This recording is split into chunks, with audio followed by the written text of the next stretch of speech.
नमो नमः। हम कक्षा 10 में विषय संस्कृत और संस्कृत में भी पहला पाठ जिसका नाम है जय सुरभार। इस पाठ के जो लेखक हैं वे डॉक्टर हरि रामाचार्य हैं। डॉक्टर हरि रामाचार्य हैं और इन्होंने जो ये हैं लेखक हैं, कवि। लेखक से ज़्यादा तो हम यहाँ कवि लिखेंगे क्योंकि इनके कवि हैं जो इन्होंने एक गीति रचना लिखी है। गीति रचना है उनकी मधुचंदा।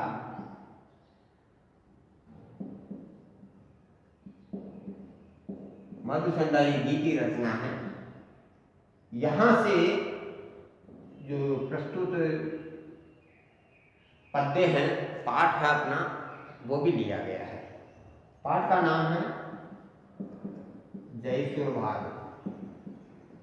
जय सुर भारती जो पाठ है वो लिए हैं। और इस प्रकार ये जो पाठ है अपना जय सुर भारती, इसके जो रचयिता है वो डॉक्टर हरि रामाचार्य हैं। मूलतः ये जो पद्य हैं, तीसरा पद्य है, यह इन डॉक्टर हरि रामाचार्य द्वारा विरचित मधुचंदा नामक गीति रचना से लिया गया है।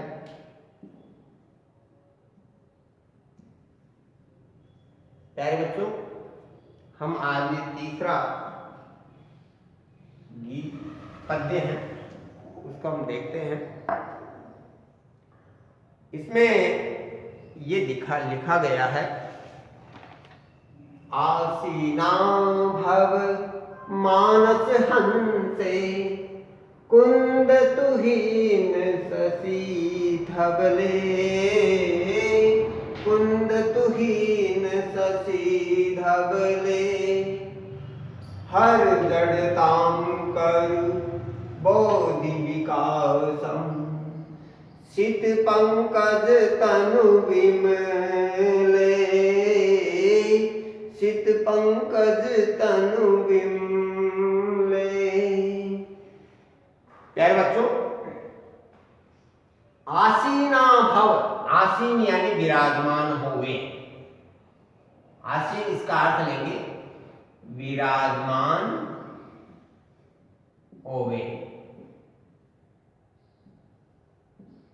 अब ये भव तू भवताम भवंतु भव भवतम भवत लोट लगा रहे हैं, यानी आसीन हो, लेकिन हम रिक्वेस्ट कर सकते हैं क्योंकि देवी है, देवी से हम रिक्वेस्ट करेंगे। तो ये तो यहां तो ऑर्डर दिया हुआ है आसीन हो, लेकिन हम यहां ऑर्डर नहीं दे सकते। हम यहां रिक्वेस्ट करेंगे कि हे विद्या की देवी सरस्वती, आप विराजमान होवे। वैसे लोट लगा रहे, इसमें लोट लगा रहे। लोट लगा अर्थ में तो कहा जा सकता है, लेकिन हमारी संस्कृति ऐसी नहीं है कि हम ऐसे कहें या अनुवाद करें, तो हम यहां लिखेंगे होवे। अब कुत्र आसीना भव, कहां आसीन हो? मानस हंसे, मानसरोवर। अब इसके दो अर्थ हैं मानस के। एक तो है मानस सरोवर, मानसरोवर रूपी हंस पर। मानसरोवर, और दूसरा है हृदय। ये दोनों रूपक हैं रूपी हंस पर। तो मानसरोवर रूपी हंस पर या हृदय रूपी हंस पर। हंस यानी हंस पर सप्तमी लगी हुई है। कुंद तुहीन शशि धवले। अब यहां क्या है कि संबोधन चिन्ह है। कुंद यानी चमेली,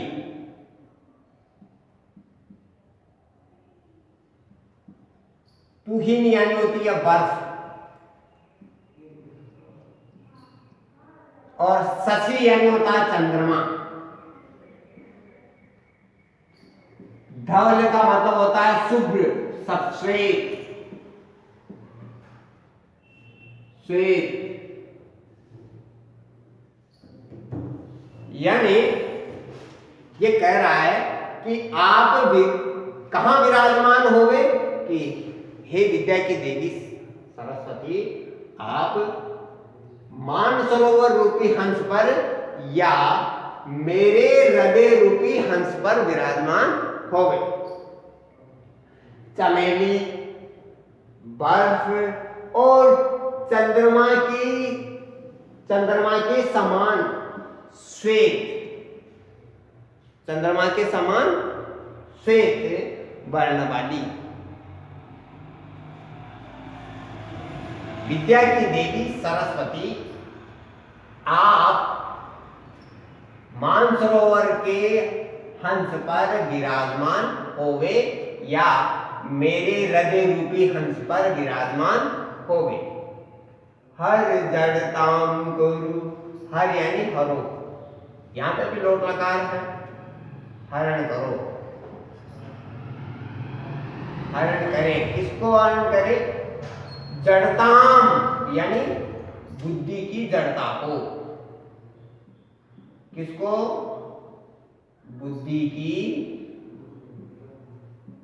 जड़ता को। जड़ताम कुरु यानी करो, आप हरण करें। किसको हरण करें? बुद्धि की जड़ता को हरण करें या दूर करें। हम यहां कर देते हैं दूर। आप बुद्धि की जड़ता को दूर करें। और क्या करें? बुद्धि की जड़ता को दूर करके बोधि विकासम, और बुद्धि का विकास करें।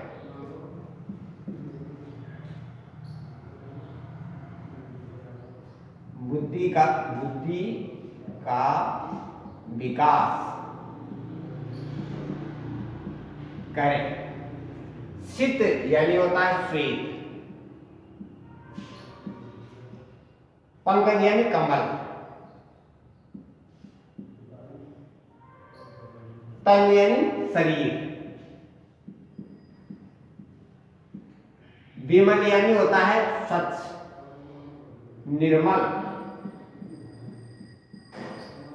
स्वच्छ। दूसरा अर्थ लेते हैं स्वच्छ।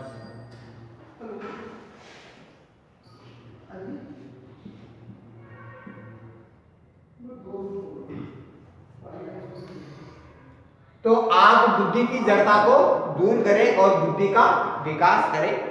हे श्वेत कमल, पंकज की यानी कमल की तरह सफेद, कमल की तरह सफेद शरीर, निर्मल शरीर वाली, स्वच्छ शरीर वाली, निर्मल शरीर वाली विद्या की देवी,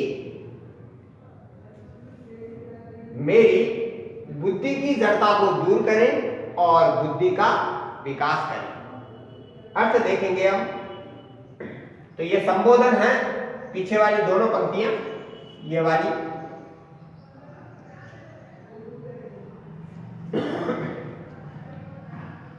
हे अर्थ देखेंगे हम।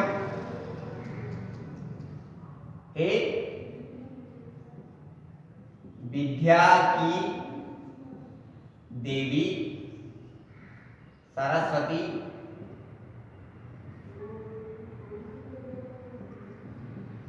हे विद्या की देवी सरस्वती। ये लिखा हुआ नहीं है इसलिए हम इसको पोस्ट करते हैं।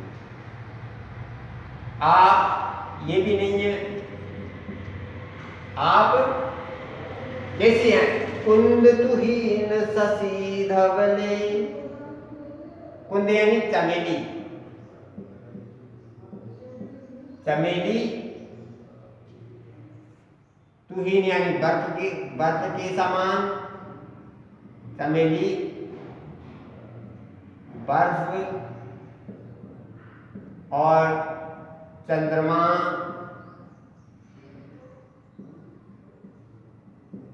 के समान श्वेत वर्ण वाली आसीना भव मानसन से मेरे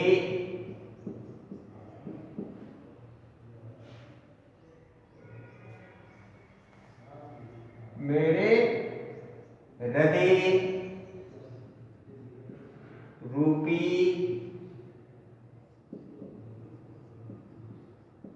हंस पर अथवा मेरे हृदय रूपी हंस पर अथवा मानसरोवर रूपी हंस पर मानसरोवर में स्थित हंस पर आप विराजमान होवे।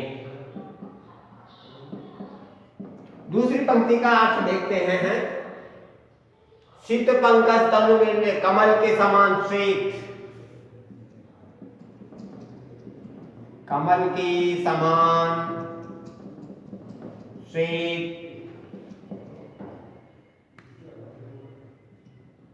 और निर्मल वर्ण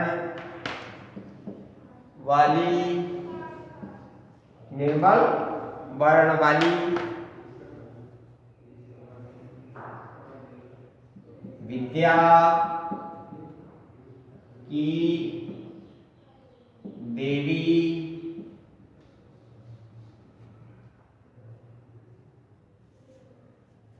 हे संबोधन है।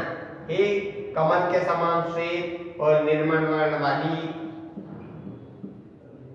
विद्या की देवी सरस्वती, आप हर जड़ताम कुरु बोधि विकासम, आप मेरी जड़ता यानी